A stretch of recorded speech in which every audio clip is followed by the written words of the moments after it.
नमस्कार मित्रांनो, tech news या आपल्या यूट्यूब चॅनलमध्ये आपल्या सर्वांचे खूप खूप स्वागत आहे। घरकुल योजनेचे पैसे तुम्हाला मिळाले पाहिजे याकरिता दोन महत्त्वपूर्ण कागदपत्रे तुम्हाला ग्रामपंचायतमध्ये जमा करायचे आहेत। ते कागदपत्रे कोणती आहेत ते आपण या व्हिडिओमध्ये बघणार आहोत।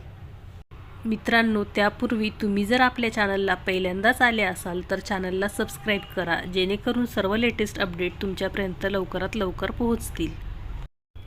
महाराष्ट्र राज्याकरिता केंद्र सरकारकडून 20 लाख घरे मंजूर करण्यात आली आहेत। ही घरे प्रत्येक ग्रामपंचायतनुसार दिली जाणार आहेत। राज्य सरकारकडून नुकतेच महाआवास अभियान चालू केले आहे।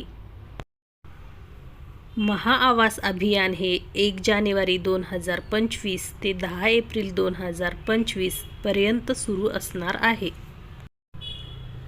या अभियानाअंतर्गत आपल्या ग्रामपंचायतमध्ये जे लाभार्थी घरकुल योजनेकरिता पात्र ठरले आहेत किंवा ज्या लाभार्थ्यांचे नावे मंजूर यादीमध्ये पाठवायचे आहे त्यांनी ही दोन कागदपत्रे ग्रामपंचायतमध्ये जाऊन जमा करणे महत्त्वपूर्ण आहे। ज्या लाभार्थ्यांचे नावे पात्र यादीमध्ये असतील त्यांनी ही दोन डॉक्युमेंट्स आपल्या ग्रामपंचायतमध्ये जाऊन जमा करायची आहेत। आता हे दोन महत्त्वपूर्ण डॉक्युमेंट्स कोणते आहेत ते पाहूया। एक तुमचे आधार कार्ड आणि दुसरे म्हणजे तुमचे बँक पासबुकची झेरॉक्स।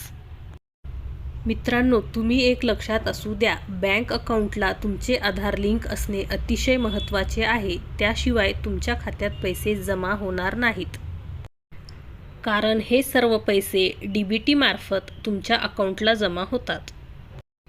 जे घरकुल योजनेकरिता नवीन लाभार्थी आहेत त्यांनी ही दोन कागदपत्रे ग्रामपंचायतमध्ये जमा करायचे आहेत।